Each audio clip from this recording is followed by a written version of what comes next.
Hali gani mwanafamilia wa channel tupendwa hii hapa ya Bizoza Media. Kama ndo mara yako ya kwanza basi nikusihi usisahau kusubscribe, kulike, kushare pamoja na kucomment. Bwana, mambo ni mengi alafu muda ni mchache.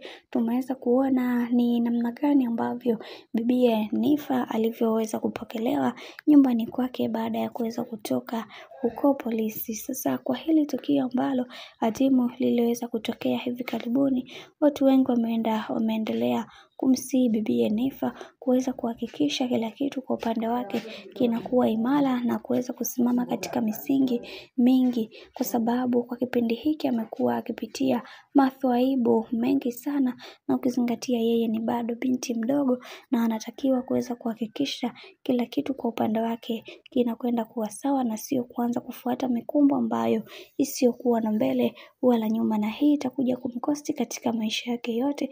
Hivyo yampaswa kuweza kuwa makini sana ili kuweza kuhakikisha kila kitu kwa upande wake kinakwenda kuwa sawa.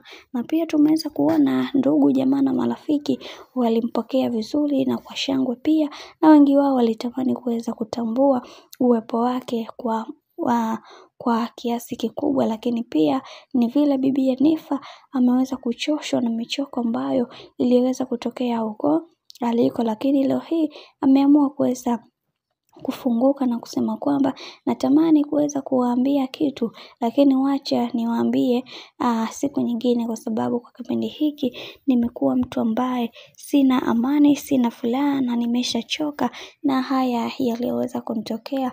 Binafsi nimeumia na ninachotaka kujaribu kusema ni kwamba kuna namna fulani hivi natamani niweze kurudisha siku nyuma ili niweze kusawazisha sehemu ambayo niliyoweza kukosea. Kiukweli naumia sana na sitamani kuweza kuona haya ambayo yanayoendelea kwa kipindi hiki, na pia natamani kuweza kuona kila kitu kwa upande wangu kikabadilika.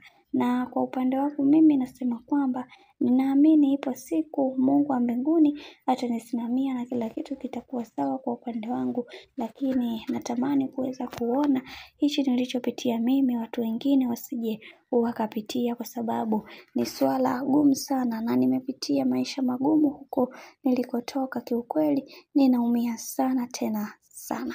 Bwana, hayo ndio mambo ya ambayo bibiye Nifa aliweza kufunguka, na tumeweza kuona baada ya yeye kuweza kufunguka hivi, kuna baadhi ya mashabiki wengi wao waliweza kumsihi na kumwambia kwamba usijali, ni swala la muda, tunaamini kila kitu kitakuwa sawa kwa upande wako, na pia yatupaswa kuweza kumuomba Mungu katika kila hatua ambayo tunayopiga, na pia tunatamani kuweza kuona maisha yako yakibadilika kwa kasi ya hali ya juu na kukufanya uweze kuenjoy katika maisha yako yote. Tunasema ni swala tu la muda, hivyo ya kupaswa kuweza kuwa makini na kuweza kuhakikisha kila kitu kwa upande wako kinakuwa sawa. Tunaamini katika Mungu na tunaamini kila kitu kitakuwa sawa, na kwa kila jambo ambalo liliweza kutokea kwenye haya maisha, basi tunaamini kila kitu kitakuwa na mwisho na sio haya yanayoendelea kwa kipindi hiki.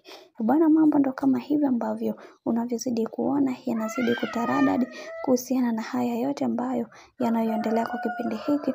Mimi nikusihi kitu kimoja, kama ndo mara yako ya kwanza kufuatilia channel tupendwa hii hapa ya Bizoza Media, basi nikusihi usisahau kusubscribe, kulike, kushare pamoja na kucomment. Kwa upande wangu sina la ziada, wacha nikutakia siku njema na kazi njema.